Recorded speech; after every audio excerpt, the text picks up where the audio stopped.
Hi everyone, welcome back to the 21 and Sensory podcast with me, Emily. On today's show, I have the wonderful special guest, Chelsea Webster. Chelsea is many things: an autistic ADHDer, writer, activist, joy seeker, and campaigner, to name just a few. You may know her as the Joy Thief online through her Instagram and Substack publication. Writing from a disabled, neurodivergent, and working class perspective, her work centres on how modern societal power systems steal individual happiness and how people can actively reclaim it.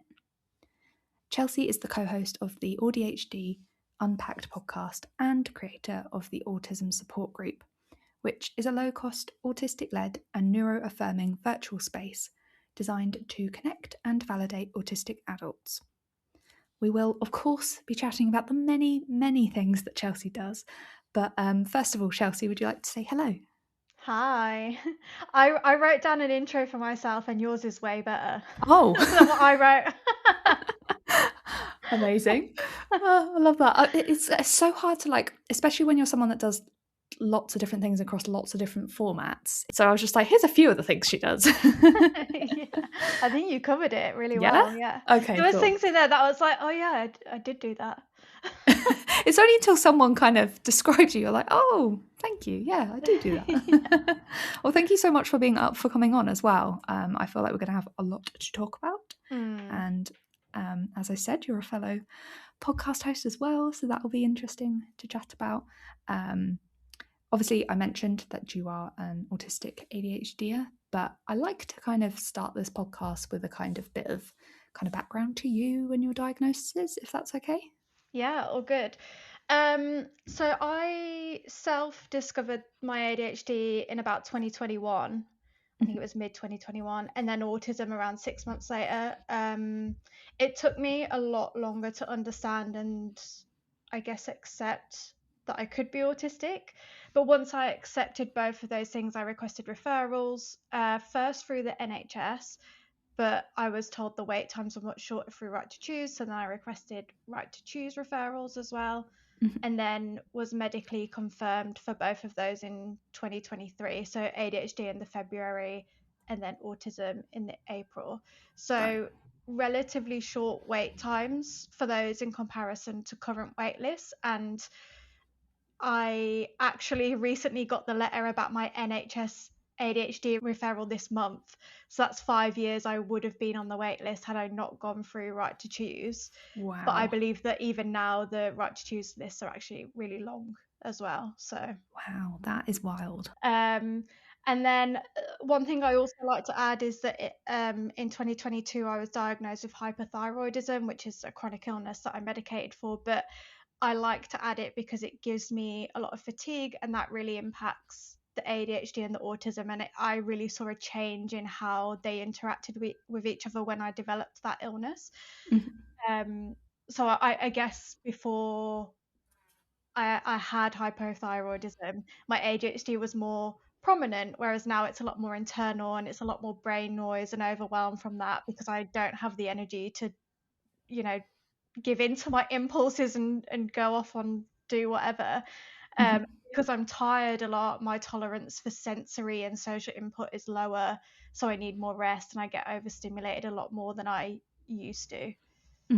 That's so interesting that you've really noticed that shift through having that diagnosis and the previous diagnoses and how much that's changed. Like, that must have been a lot to get your head round as well. I think the hypothyroidism was like a big thing because I got sick very suddenly and didn't know what was going on and had to wait quite a long time before they would put me on medication while they were figuring it out.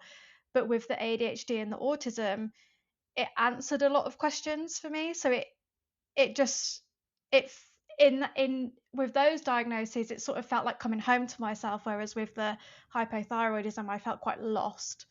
And what's going on with my body really was just what I thought about a lot. Yeah, and that's rubbish that you're they're trying to work out what it is and you're still feeling rubbish whilst that's happening. Yeah. And also, in terms of energy levels, I guess knowing what the fatigue is down to and balancing that sounds like a lot to try and navigate all at once. Yeah, I mean, I guess my world just became a lot smaller because I was navigating all those things, but I don't really look back at that time and feel like it was a massively bad time. Like there were worse things that have happened. I'm not sure how much I can say because I'm under NDAs, but you know, like things that have happened at work, for instance, when I disclosed ADHD and autism. So for me, like the diagnoses are nothing in comparison. Right. Yeah, I get you. As someone that also disclosed at a workplace that did not understand whatsoever, I can appreciate there's only so much you can say. But yeah, I feel you with that.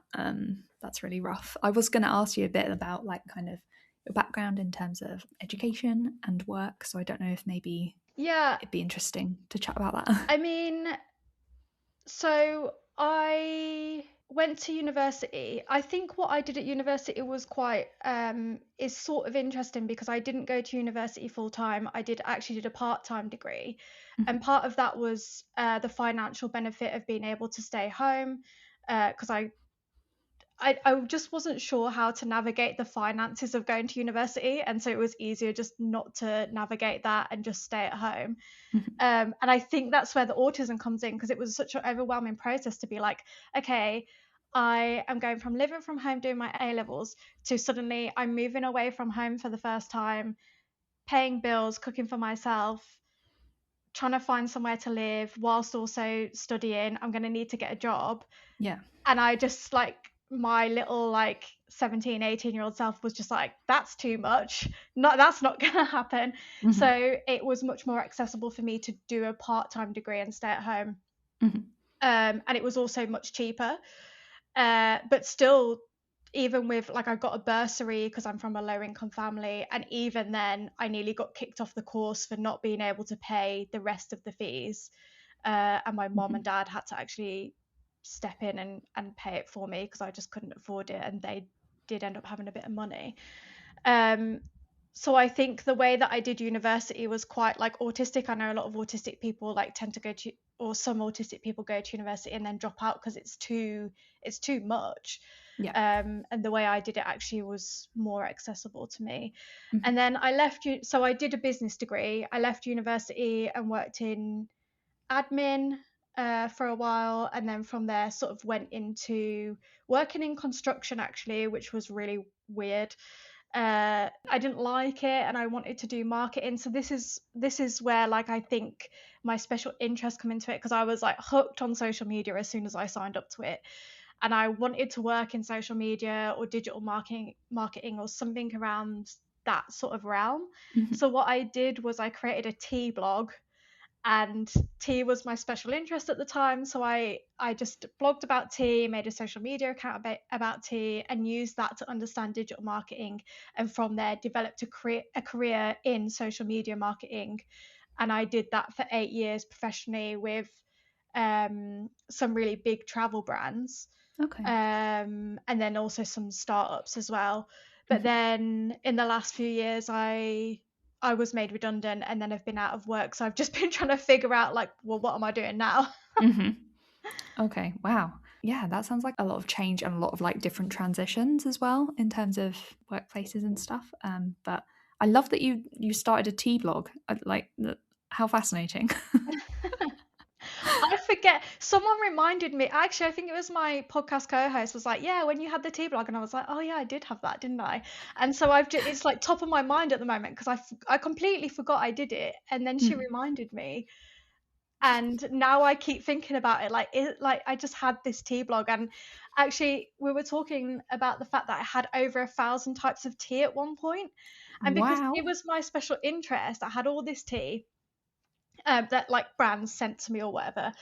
And while I was doing the tea blog, I moved from the UK to Canada, and I took 2 suitcases with me. One was full of clothes and the other was full of tea. Incredible. I mean, if that doesn't say commitment to a special interest, I don't know what does. I will move, and I will move with my tea. My partner was like, "What are you doing? You can't take all this tea." And I was like, "Watch me." It is worth it. Yeah. And I'm assuming the tea got safely to Canada with you.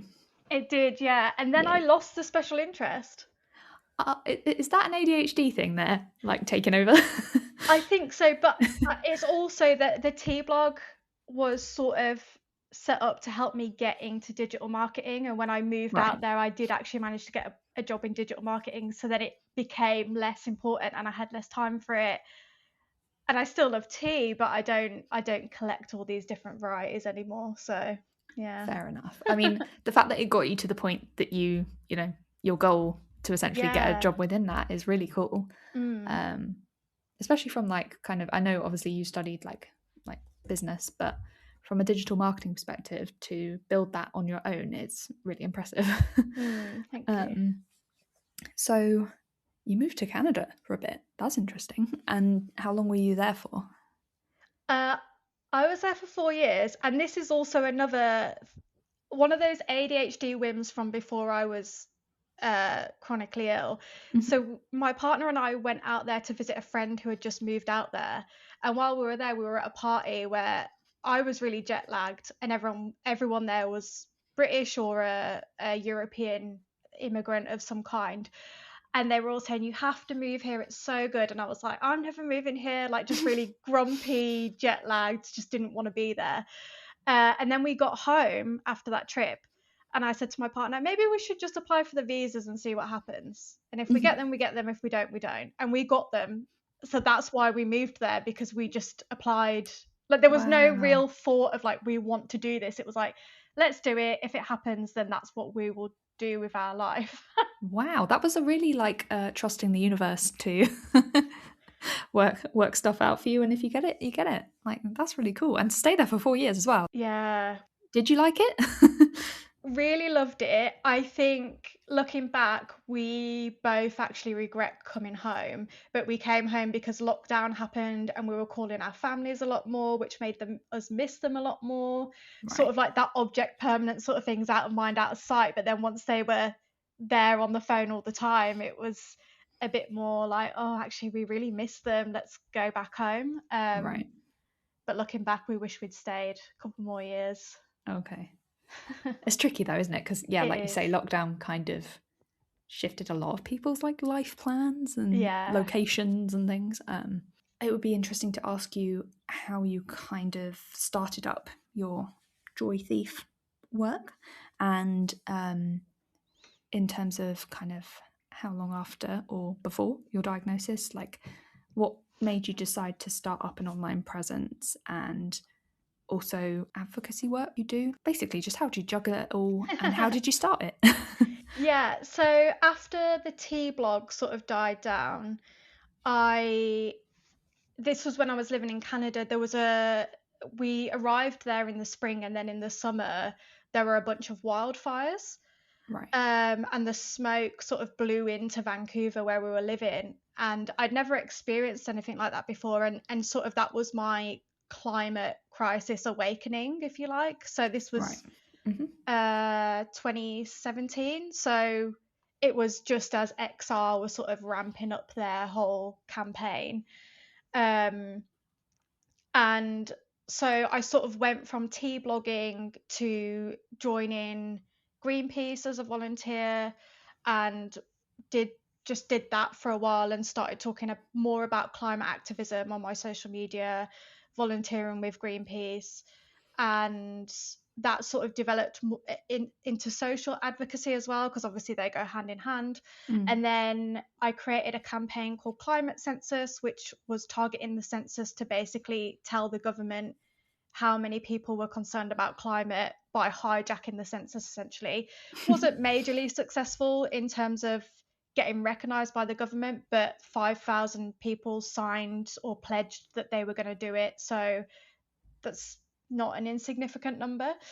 And then from there, once I got diagnosed, I sort of switched from climate and social justice to focus more specifically on disability, because I could see how that played into both of those things. The other thing is, I tried to join the Greenpeace group when I came back from Canada, and they wanted to meet in a pub, and at the time I was trying to be sober, and being sober in a loud place like just didn't work for me, so I just it wasn't accessible for me at the time. So just it sort of killed any sort of like will I had to join them, and that's when I sort of found something else anyway. So Okay, that's interesting. mm, And obviously, like, you do still talk about climate and yeah.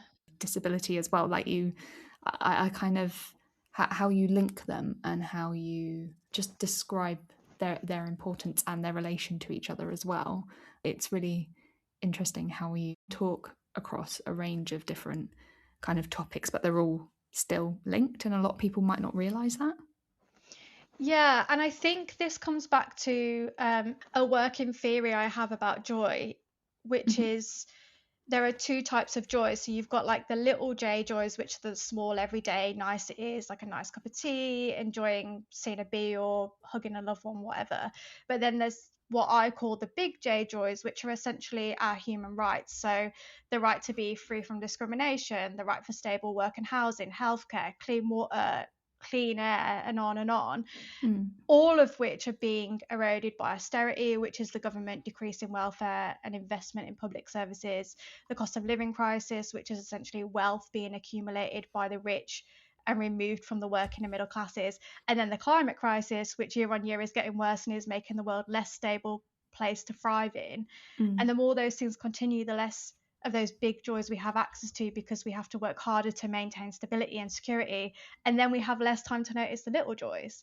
So Mm-hmm. I really believe that joy is integral to sustaining a good life, and I also believe that resistance and activism, wherever you're doing it, is at the heart of fighting for the right of joy. And Mm-hmm. that's I feel like it doesn't come through in my social media content, but that's like the heart of like why I do stuff. Mm-hmm. That was very like well put. You know, maybe your audience is mostly neurodivergent, and Mm-hmm. I think for neurodivergent people, the little joys are what keep you going and are so Yeah. important. But there's the bigger picture of, like you said, the big joys, and disabled people are so affected by all of these, you know, government changes and policies and things. And I know you know about that in terms of making the Autism app review more accessible. I want to talk to you about that in a second. Okay. So so yeah, on so many different levels, you're working to implement change, or at least campaigning to implement some form of change, which must be quite hard, kind of yourself juggling, you know, your own kind of struggles as well as trying to fight for other people's. Yeah, I mean, I think, like, full transparency, Mm. I at the moment only work 10 hours a week of Mhm. paid work. And I think if I was working a 40-hour a week job, I wouldn't be able to do Mhm. any of this. Like, I wouldn't be able to maintain a podcast, I wouldn't be able to post content on social media, or do the support group, or get involved in bigger campaigns. Like, I just wouldn't have the energy, especially since the hypothyroidism. Mhm. So it's sort of like I sort of think of it of a double-sided blade, because there's a lot of privilege in the fact that I have a partner who can financially support us, and it doesn't really matter how many hours I work. But Mhm. then there's a lot of ableism in, like, the flip side of that is there's a lot of ableism in work. So I found it really hard to get any kind of remote job, Mm. uh, which means that I've had to find other outlets for, I don't know, work, and that means a lot Mm. of the work I end up doing is unpaid, which is fine because I think it gives back to the community in a bigger way. But Mm. there's a lack of welfare available from the government, which does mean I'm financially reliant on him, and that's not really a privilege as much as it is a privilege that he can provide for us, if that makes sense. Yeah. But if I was working a full-time job, I would just be burned out and wouldn't be able to do anything else. Well, that's the thing as well. You wouldn't be functioning, like, you know, you'd have reached kind of the burnout stage quite quickly. Yeah. And also it's wild that, like, you know, in terms of like finding a remote job and stuff, like digital marketing can be such a remote role Yeah. and well paid remote role, but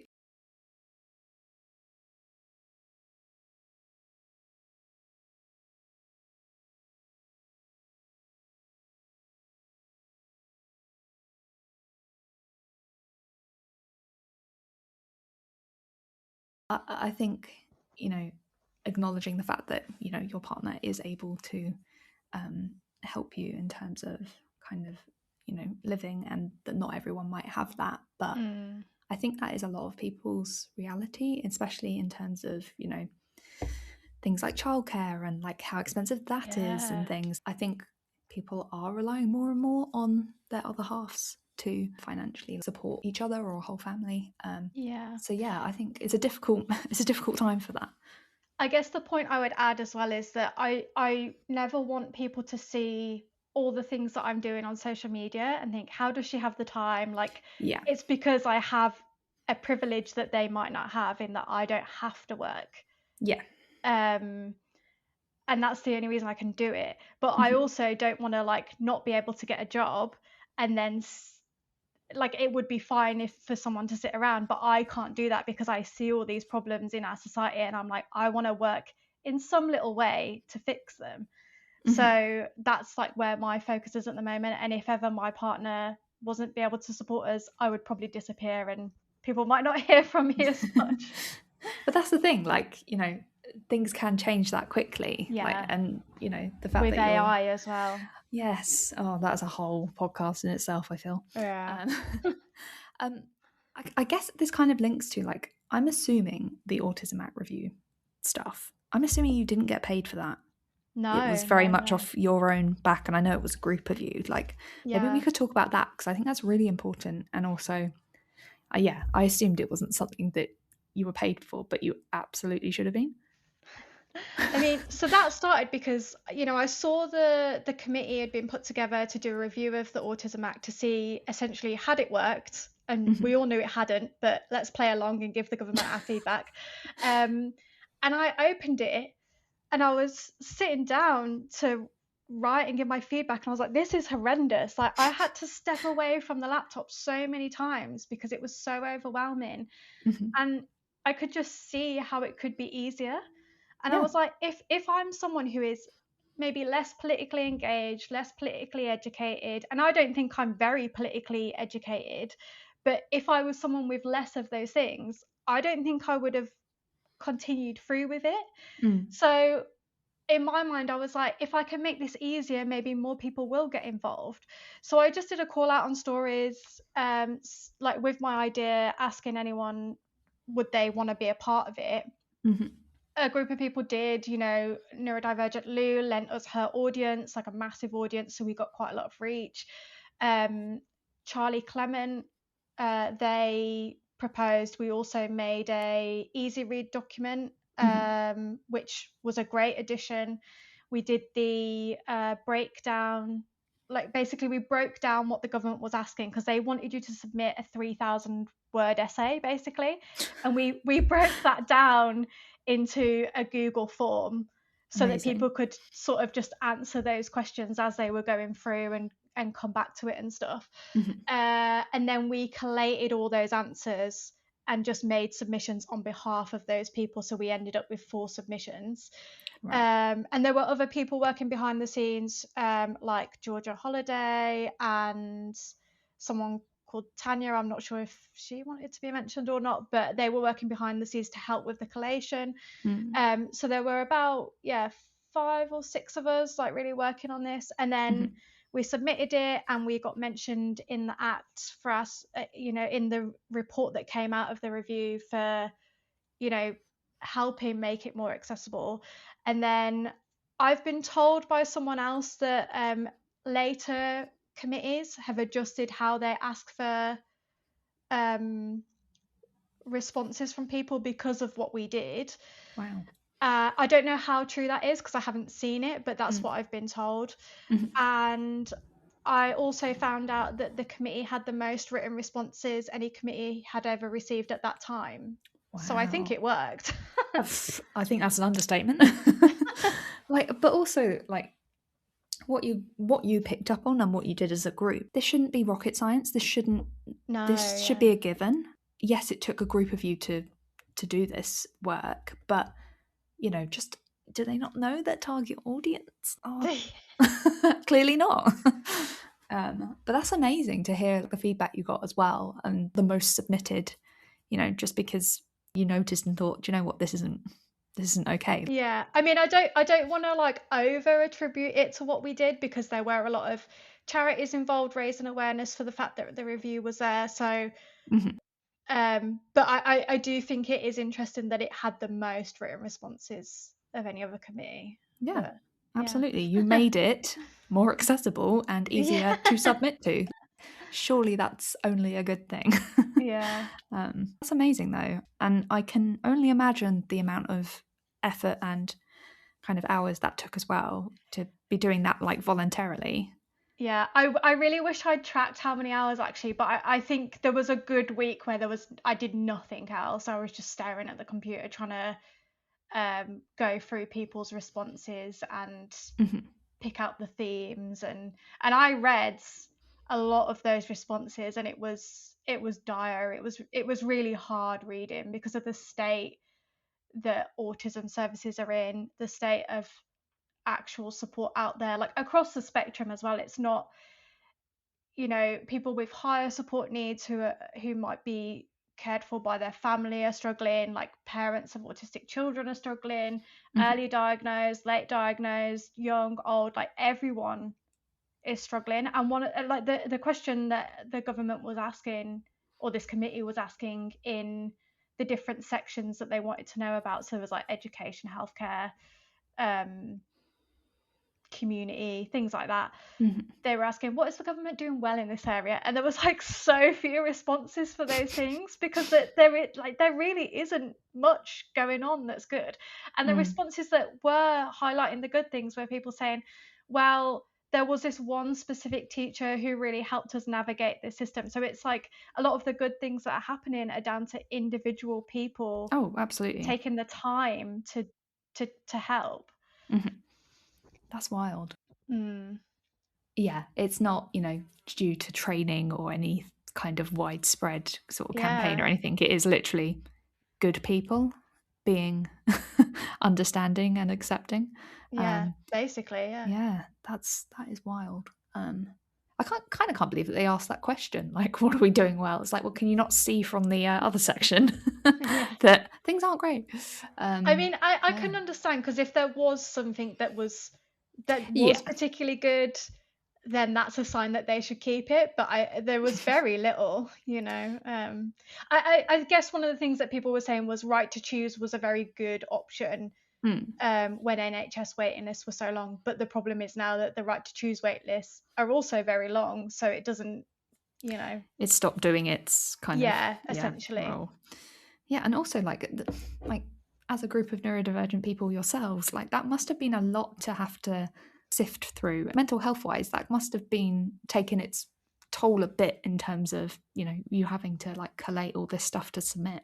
It was very hard to read, but I Mm. think my response to things is get angry and then try and do something about it. So it just Yeah. reaffirmed like what I was doing was, or what we were doing was the correct thing to Hmm. do. And then that rage has just sat with me ever since. And I'm just like, oh, what can, because that was the last big sort of campaign I did. And now Mm. I'm just sort of like, I am sort of in the process of being like, well, what's next? Hmm. And I guess I took a break because it was very draining, and that was submitted a year ago, and I'm sort of coming back from it now where I'm like, okay, I have energy again, what's next? But I don't know um Yeah. what that's going to be yet. I guess also as well, like a lot of like campaigning and like advocacy work is continuing to make a noise, continuing to Yeah. be a pain essentially, and keep raising stuff, keep engaging with people, and that is a lot to like pre-plan and know what to do. Yeah, and I think this is where I get stuck a little bit as well, because of my hypothyroidism, my energy fluctuates. Mm. So I feel like the most accessible place for me to make noise is online, but that is a bit of an echo chamber. Mhm. So then I get a bit stuck there, if that makes sense. Yeah, and I feel like things like the algorithm and like Yeah. posting regular, like it's a lot to keep up with, and especially for campaigning stuff, you've got to be like just a content machine, which, maybe you want to make content that's more, from your own lived experience rather than, big hitting campaign stuff. So I can imagine that's quite a hard balance. But yeah, I think the stuff that you did with the Autism Act and all the posts you put out about that was amazing. And the fact that you've gotten this feedback and you got a mention, I think they should have put in brackets voluntarily, Yeah. we weren't paid for our lived experience. But yeah, hopefully that really showed just, it's important to make the report and just the submission process accessible to the people it's about. When you say it like that, I feel like it really, really isn't rocket science. No, yeah. But there you go. It'd be interesting as well to chat about more of your kind of writing side of things, because obviously that would have come into kind of the thing with the Autism Act. But I know that you write a newsletter and you kind of talk about lots of different things through that. Yeah, it'd be interesting to chat more about kind of writing as a passion and that sort of thing. Yeah, I mean, what do you want to know? Because I feel like with writing, I go through ebbs and flows of I'm in deep thought about a lot of things, so then I write it all down and then send it out there into the world, and then I won't write again for 6 months or a year. And what I've actually noticed that I've been doing for the last little while is I write and then I don't post it because I don't know, I've developed this fear of that it's not good enough, maybe. I'm not sure. I'm trying to figure out why am I not posting as much, but something's happened. Something has occurred. I think also it's quite a vulnerable thing to put out your own writing to some extent. And I think this is the thing, because when I write about my experiences, and I write a lot about sort of from a working class perspective and growing up in I grew up on a council estate. My parents, my grandparents, all working class, also all grew up on council estates. And I weave that into the bigger problems that are happening in society that, we've already sort of talked about. And I think there's part of me that's stuck on sharing that history that I have. And it's not that I don't want to share it, but I'm almost second guessing, am I just sharing my trauma for entertainment? And I don't really know what the answer to that question is. Yeah. But there's also, on the flip side of that, is but working class perspectives are not as out there as I would like them to be. And there is a lot of trauma in there as much as joy, and that needs sharing. But then I'm almost but do I want to share mine? Yeah, there's a lot of blurred lines, isn't there, in terms of knowing what to share and what not to. But I definitely think your perspective is obviously more than valid. But I appreciate that it comes from, a place of, potential trauma and bringing things up again and stuff. So yeah, I can see why you kind of come and go from it, sort of thing, as an outlet sort of thing.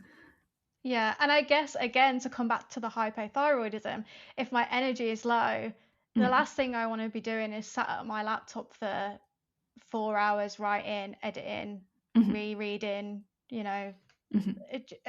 because this is the other thing. I love writing, but I hyper focus on it, and then I'm drained at the end because I really struggle to take breaks when I'm writing. If I stop writing, then it's almost well, that piece is done. I can't I struggle to come back to it. Not that I can't, but I struggle to. So if I'm not doing it all in one sitting, then it doesn't go anywhere. But then I feel awful. I feel awful afterwards because I'm not getting up to pee, I'm not drinking water, I'm not eating, I'm not taking breaks. So yeah, that's the thing. People talk about this flow state as being this amazing thing, and it is, and it can be, but also it can be detrimental to you in terms of basic human needs being met and things. Yeah, and I spoke about this a while ago on my social media, that everyone talks about hyperfocus like this brilliant thing, and I hate it because at the end of it I feel exhausted, and I get a lot of things done, but then I feel rubbish and it takes me so much longer to come back from it. And actually part of my struggle is the fact that with certain things, once I break that hyper focus, I struggle then to get back into it. So there's so many things that I have that are unfinished because the hyper focus broke because I had to. And then I just can't get back into that flow state or whatever you want to call it. And that's part of the disability, right? Is having all these brilliant ideas and then starting them and then they just go unfinished because your brain just can't reconnect with them again.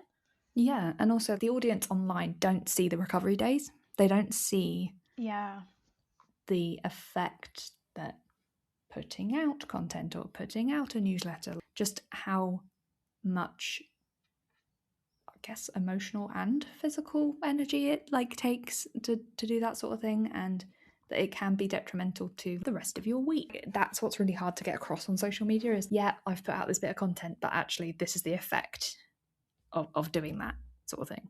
Yeah, I mean, I think as a community we are getting better at sort of showing burnout and showing how much time we need to recover or what that recovery looks like. But for me, the worst thing that comes with that is the ableism in the comments. Yeah. So one of the things, so I along with a lot of autistic people experience shutdowns and meltdowns, and they can be seen as childish or as a tantrum, and they're actually really, for me anyway, involuntary and incredibly distressing. And I know for myself there's a lot of shame and guilt attached to them, and I don't want other people to feel those things about part of our neurology essentially. So one of the things that I wanted to do was share that on social media, and a lot of my shutdowns and meltdowns come from being very dysregulated and actually happen a lot after having a big hyper focus, because they're dysregulating. So when I have a shutdown, I can go I can't verbally communicate, but I can text my partner, so I can still communicate in some way. And I, for over a year now, maybe going on 2 years, every so often I'll share some of those texts, what I was feeling, what I was going through, sort of the ways that he supports me, because I think it's a type of representation that people need to see. But unfortunately, back to the ableism, that's where a lot of the ableism happens. And it is comments like, oh, you're being childish. There are also comments from within the autistic community of people saying, well, I don't do that, so you shouldn't either, control yourself. And there's also a lot of criticism of my relationship, saying that I'm being controlling or I'm being needy or he's going to leave me at some point because this is too much. Right. Yeah.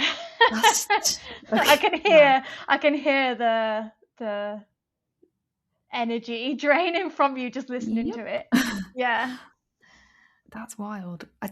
I don't understand how from, a post people can make such claims and actually know you, because they don't.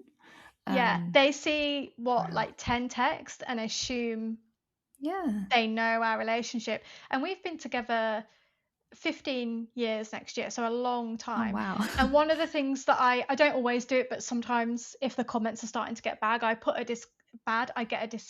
disclaimer in there saying,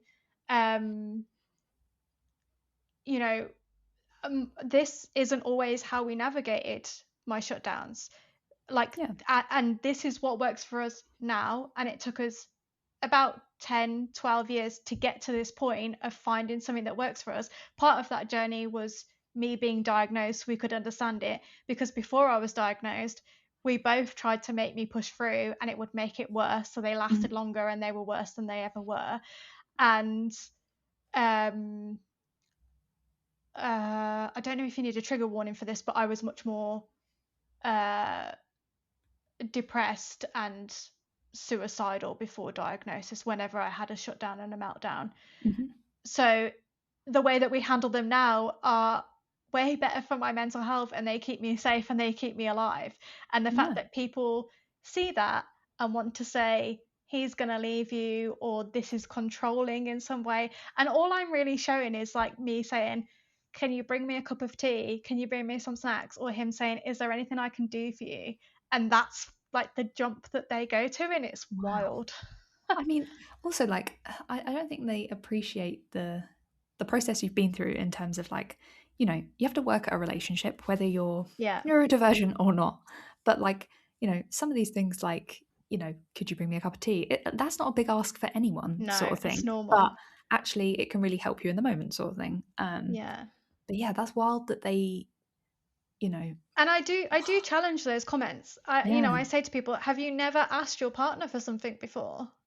And then they do go quiet, because like what can they say to that when you highlight that hypocrisy? yeah. And if anything, he's being accommodating and understanding, and Yeah. you know, like, why do people have a problem with so many I things? I've thought about this a lot. I think part of it is that because, like I said, some of it comes from within the autism community. A lot of it comes from other women who may be neurodivergent or not. Um, I think part of it is like it is triggering to see that care and know that you don't have it, that you've never had it, that like your current partner might not be Yeah, providing it. So I have empathy for that. But what I don't have empathy for is when people are just outright mean. Like, be mm, ableist, because we all have internalized ableism. I can work with that and try and give you an empathetic response to try and show you where the hypocrisy is and what the ableism is, so that maybe you can unpick that. What mm, I find it much harder to work with is when people are just mean and call me names. And I find that more triggering than the ableism, because then my little green monster comes out and I think, well, fuck you then. Like, sorry, I don't know if I'm allowed to swear on you here. can. It's all good. Okay. Like, I shouldn't have to put up with this. And I actually started writing a piece the other day about whether, like, that swing between taking the high road Mm, and being the bigger person and trying to either ignore those comments or approaching them with empathy to win them round, or just being like, yeah, fuck you, I'm going to come back at you twice as hard and be mean back, because I don't deserve to yeah, show you kindness. And if you can give it, then you can also take it. And this is something actually that comes from my mom, because she always, I don't necessarily agree with this, but I was picked on a little bit as a kid by people on our council estate, and she said, if someone hits you, you hit them back twice as hard. And that was, I don't necessarily think that is the advice that you give a child who's been bullied, but that was the well, advice she gave me. yeah, And I was a really little kid as well, and I didn't know how to hit them back twice as hard. But that when I am being giving it back in the comments, that's always what's in my head. Like mm, I'm being mean. Like I often like try and dig to the root of why someone is being mean, and being like, you're saying this to me because your life is shit and you're taking it out on me. And that to me is like a yeah, worse meanness than just name calling. And I feel like a dick for doing it, but I also feel driven to doing it, and the impulsivity of doing it. Like I can't always like pull it back and not do it. yeah, So I really struggle with that. And like sometimes I look at the comments I've made and think, oh my God, was that really me? Like, how horrible. But then the reality is, like, I do have ADHD, I am impulsive, and when someone says mean things to me, I can't always take that breath and be like, put the phone down, walk away, just yeah, ignore it. yeah. And all these things from my past rear up, like my mum in my head going, hit them back twice as hard. Like, it's a weird thing to try and grapple with, and then knowing Mm. that comment is there for everyone to see and judge you by. Yeah, when it's just been a moment in your Yeah. day where you know, might not have realized how you felt. Yeah, that is Yeah. that is tricky. I was going to ask you as well, like, do you find, like, for example, I am anonymous online, people don't know what I look like. Do you find having your identity kind of attached to your content, like, is it a positive, is it a negative, is it a mix of, it sounds like a bit of a mix, but yeah, I've never yeah. actually thought about it. It's never occurred to me to be anonymous. Mhm. So I've never thought. You're Okay, saying that, and interesting. I'm like, I've never thought about that before. That's really interesting though. Yeah, I honestly don't know what to think about it. If you're, you know, authentically you, and you're trying to some extent educate people, then maybe the most natural thing for you is to, you know, be yourself online kind of thing. But I think from I wasn't sort of diagnosed when I started things like Instagram, but I think I was just so scared of mean comments on just, I feel like when you put like a name to a face sort of thing, people interesting. jump to being mean, essentially. I think I was just scared to be myself online. Like maybe that's it. But it's really interesting to hear the flip side of that. Like, that you can be yourself to some extent. Yeah, I think also people are going to be mean. No, like if they come across something and they're having a bad day or a bad moment and they see something that their first thought is something mean and they're inclined to comment, it doesn't matter if there's a face there or not, they're going to do it, I think. True. But the other thing is I come from a digital marketing background, and I know that content with humans, people, like real people in it, performs better. So my content is going to potentially see more, like come across more people, therefore it has more of a chance to get those mean comments.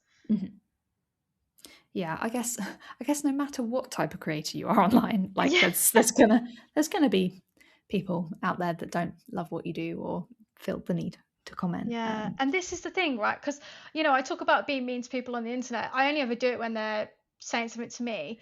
I can't really imagine. I mean, maybe I did it when I was younger, I don't really know, but I can't imagine being me now and me in the last couple of years, going through content and then being like, yeah, I'm just gonna like say this mean thing on here. I just can't imagine it. Like, what? It's just weird to me that you don't just be like, I don't know this person. Maybe their content is annoying me, but I'm just gonna scroll past or unfollow them or block them so I don't see them again. Like, it's tricky, isn't it? There's so much to it, and I think when as a community, I think we can be quite vulnerable as well, and like online as well as like in person. Like it can be hard to know what other people are going through as well when they're making those comments, but that doesn't make it okay.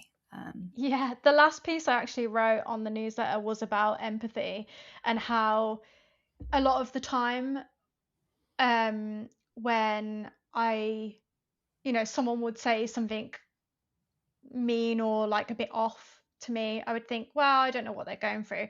And then I got messed up because I saw another quote online somewhere about a year ago or whatever that said, I used to think that they might be going through something, and then I realized even when I'm going through something, I still wouldn't treat people that way. And I was like, oh my God, yeah, like I wouldn't.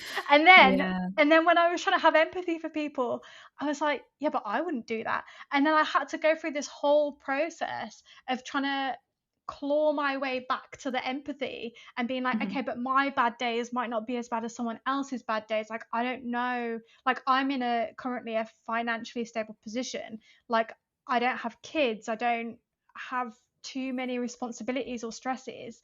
So if I'm someone with those things, maybe taking it out on someone on the internet is their like, maybe they can't afford like a good therapy. I don't know, so there's so much. I've had to claw my way back to empathy, it feels like. But still struggling with it a little bit sometimes when people just dicks. Like, to put it in a short, succinct way. To be crass, like I have a bit of a potty mouth, but I just But I feel like this all beautifully, having talked about the negatives of online stuff and communities, you are fostering a nice sense of community within your autism support group. Like, when did that start? Tell me more. So that started early 2015, so it's been running for just over a year. We are about to do our 80th group on Monday, and we're now at over 200 autistic people having joined a support group over that last year. Wow.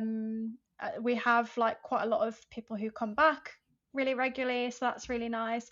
And I think the reason that so many people like the group is because when you're in real life and you're surrounded, like whether it's work or family or whatever, and you're surrounded by non-autistic people or maybe people who don't acknowledge they're autistic or whatever, they don't understand you, and then you feel like the odd one out. So you end up feeling wrong some way, and that's really easy to internalize.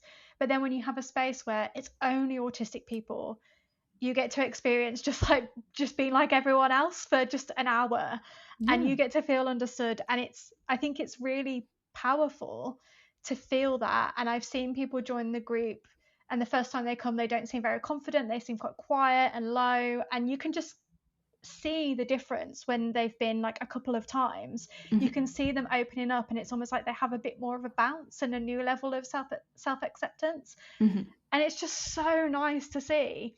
I mean, obviously it's not nice when people come and you can tell they're in that space where they don't Yeah. know many autistic people, and that they're feeling like they're wrong in some way.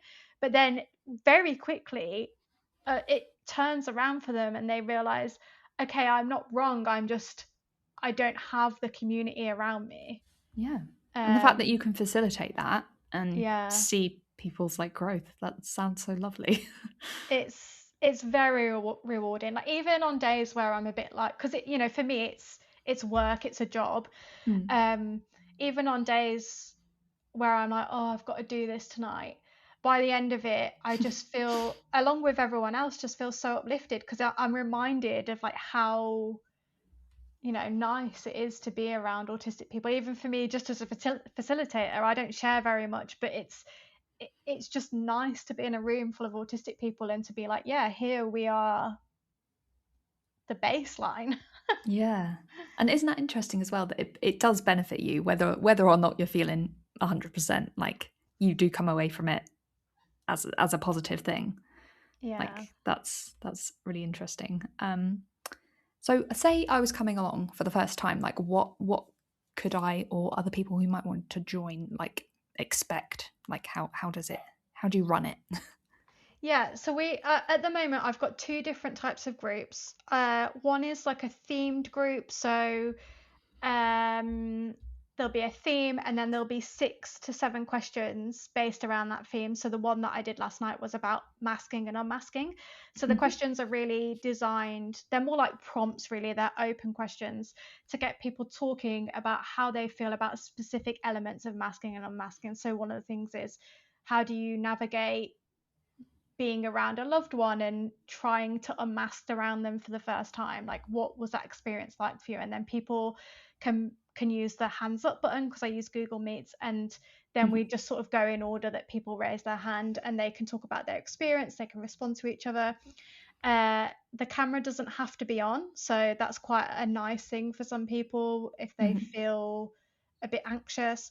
The other thing that they don't have to have their mic on. They can put all their answers in the chat, and I'll read them out for the group to then respond to, because not everyone reads the chat, so I like to read it out.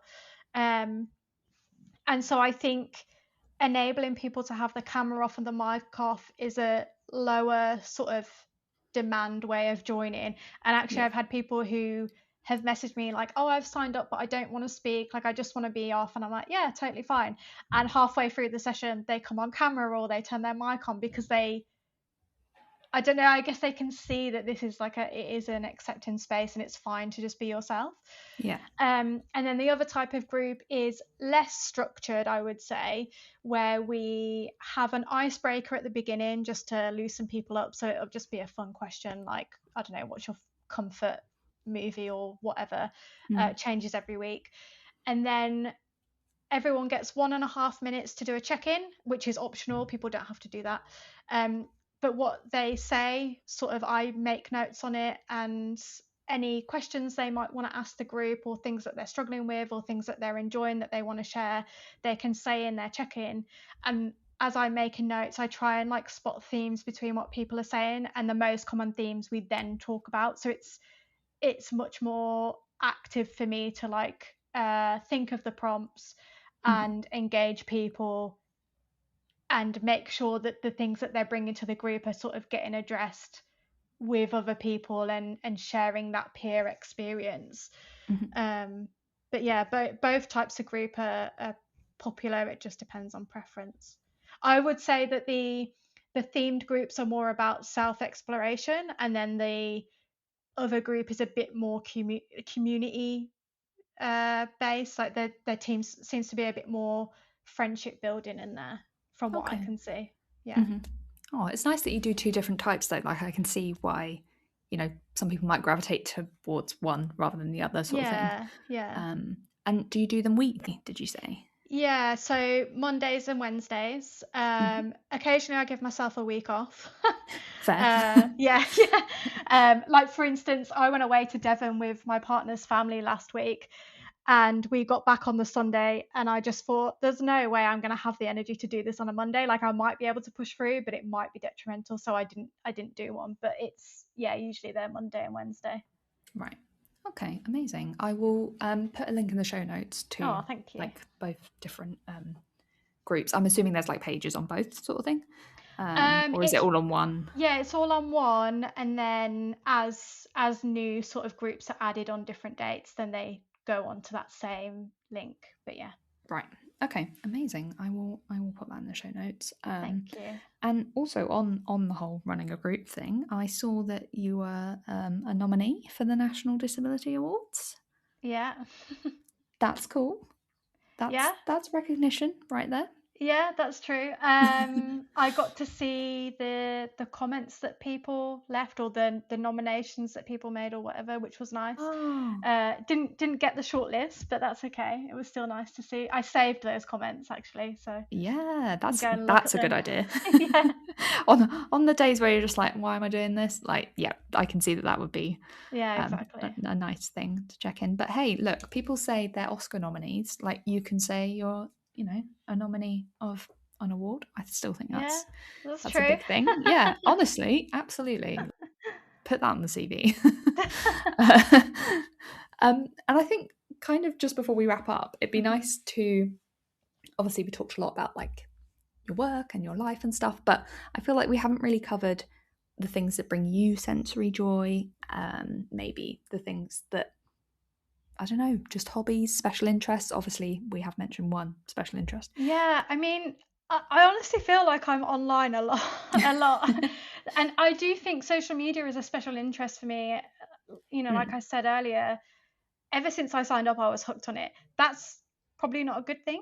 That's what the platforms want. But I spend a lot of time, because it was my job for years as well, I spend a lot of time with the psychology of social media, and I really find that interesting, including the ways that the platforms do foul play to keep us there and stuff. I just find it fascinating on the human psychology a bit. I love gardening and plants and growing food. I don't have a garden at the moment because we've been in the process of moving house for a whole year, which is, let's not get into that. But so I don't have a garden at the moment, but I'm really looking forward to having a garden again so I can grow food. Oh, nice. Moomins, I love the moomins. Nice. And yeah, food. Just food. Just food. Yeah. Solid. That's a great choice.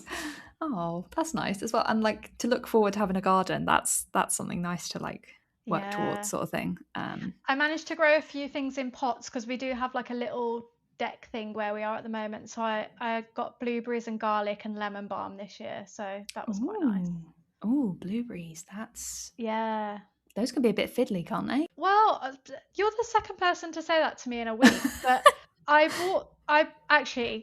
bought 3 plants, only one of them is live. Right. So yeah, maybe they are fiddly, but the one that's live is thriving, and it's been fine for the last 3 years. Gives me a decent, handful of blueberries every year. So that's nice. Pretty good. Yeah. That's amazing. I feel like it's something to do with like the conditions that they like. Maybe they're just very picky, but you've clearly found a good one. Well, we've moved from Sheffield in Yorkshire, South Yorkshire, to Dorset, very different climates, and it's fine. And we're right by the sea here as well, and it doesn't mind the sea air. And is your new place also in Dorset then? Yeah. So, yeah, sorry. I was previously in Sheffield, and now I've just moved to Dorset. So I see. Right. Yeah. So we're trying to buy a house in Dorset, having sold a house in Sheffield. So okay. So you're kind of between houses, essentially. Right. I get you. That's exactly it. Yeah. But I tell you what, I had a blackcurrant that died. It didn't like the sea air. That is, I guess, with the sea air being quite salty. Yeah. Because we're very lucky that my partner's family, also in the process of selling a flat here, but that's the flat we're living in, and it's very close to the sea, so it's not just a bit of sea air, it's full on sea Full air. on. Yeah. Wow. Oh, that's nice. I'm glad you get to experience that, even if it's just for a little bit. Yeah, we're very, very lucky. That's Or nice. privileged, maybe. Yeah. Yeah, but you've worked hard. It sounds like you've both worked really hard to get to that point, sort of thing. I appreciate you're very good at acknowledging your privileges, but, also acknowledging your background and stuff. Like, you've put in the work, both of you. So I think you should be really proud of that. Thank you. That's okay. Is there anything else that you wanted to mention? Where can people find you online? All the things. Promote the hell out of yourself. Oh God, the worst bit. Yeah, I am the Joy Thief on social media. The handle is a bit awkward. It's __ the Joy Thief __ a bit of a mouthful. And then in the bio on there, you can find the tags for the Autism Support Group. That's the name of it on social media. The website links for it as well. AuDHD Unpacked. Again, that's a nice, simple we didn't social talk media. about that, did we? That's all good. That's fine. It's just me and my friend chatting about. We pick a theme and then we chat about that theme through the lens of ADHD and autism, and that's basically it. Okay, I will make sure to link that, and I think I can probably link to it because this goes out on Spotify as well as Apple Podcasts, and you can recommend stuff. So I will below. Hopefully, you'll be able to see the recommendation of that podcast. Yeah, I'll send all the links over to you, and then people can. Amazing. Yeah, thank you. Choose if they wish. Let's just see. You do too much. I mean, you're just across all the formats, which is lovely, but we can't get into one podcast. I really appreciate you for having me. It's been nice. Yeah, it's been really interesting to, just chat about all the things. And late diagnosis, Yeah. It's a tricky one, but it sounds like you're doing so much and you're doing so much good. Whether it's paid or not, you're doing so much good. Yeah. I mean, this is the thing, like, I have this thing where I know what I'm doing is work, but when I talk to people, I say, oh, I only work 10 hours. And then my friend Pauline, who I do the podcast with, she's like, but you do work, you work a lot. And I'm like, oh yeah, I do. That's the thing as well. I feel like on social media, like, when you're, editing videos and stuff like that is work. It doesn't feel necessarily because, you're doing it and you enjoy it sort of thing, or you want to, put something out in the world. But yeah, that does count. Like, being on Instagram does count as works. Well, I think it's also like, what is I know we're running over for time a little bit, but I'll try and be quick. Is what's the end goal of it? And like, my end goal is always trying to help people be more self-accepting of themselves, because I know that when I was first sort of self-discovered, I didn't really accept myself. I didn't really understand. So that's one of the goals, is to help people get to a place of good self-acceptance, good self-understanding, and also for the education to be there for their families and loved ones as well. And then also to challenge the systems that we live in, whether that's calling out an MP or taking part in a bigger campaign or writing to my MP and sharing a template with people. So I feel like my content often serves one of those purposes in some way. And I think that's, for me, what makes it work, because I'm like, there is a logic behind, I might just make a flippant post about, this is what a shutdown is like for me, but the end goal is to educate and help people have less internalized ableism, more self-acceptance, and then the general public to be less ableist as well. Yeah, I mean, all of those things, that's quite a lot to communicate, and you do it so eloquently and accessibly as well, which I think can be hard to strike a balance between those two things. So if you don't follow Chelsea already, go follow her. Go and see all the lovely posts. I also see that you're dog sitting this week. Yeah, George. So my cute. God, he is very cute, and I was very excited to have him because I love dogs. About 2 hours after we had him, our floor, which is like a stone, like a tiled floor, is covered in black dog hair. And I've never diagnosed with OCD, but I get very stressed when there's, like, in particular, a bitty floor. Yeah. And so I'm walking around the house, like, looking up because I can't look at the floor without feeling anxiety. And bless him, Tom's hoovered this morning. He's like, "I'll hoover every morning for you." Oh, see, and that's an Yeah. accommodation. We love Yeah. to hear it. Oh my gosh, bless. So you got him for a week? Yeah. Right. He is lovely. I'm really enjoying having him. I was giving him the baby talk this morning just before the Oh, podcast. excellent. Oh, well, I hope you have a nice rest of your week with George, and there's less stuff to clear up, I guess, on the floor. Yeah, it'll be good. Oh, that's nice though. Well, thank you so much for coming on. It's honestly been so nice to chat to you. Everyone go and follow all of the podcasts, newsletter, Instagram, etc. Thank you. Hello, it's Chelsea again. Emily has kindly let me send you an extra message. Since recording, I've launched a campaign called Deliver for Autism, which is a pressure group aimed at getting better support for autistic people. Our goal is to get Andy Burnham to publicly commit to a new autism strategy that actually delivers the support we need in line with the Autism Act 2009, which exists to make the lives of autistic people better. We have an open letter that you can add your name to, alongside high-profile figures like actor Sally Phillips and Elle McNichol, author of A Kind of Spark. Over the next few months, there will be lots more digital actions you can take part in, so please do go and follow the campaign on Instagram at Deliver for Autism. Thank you.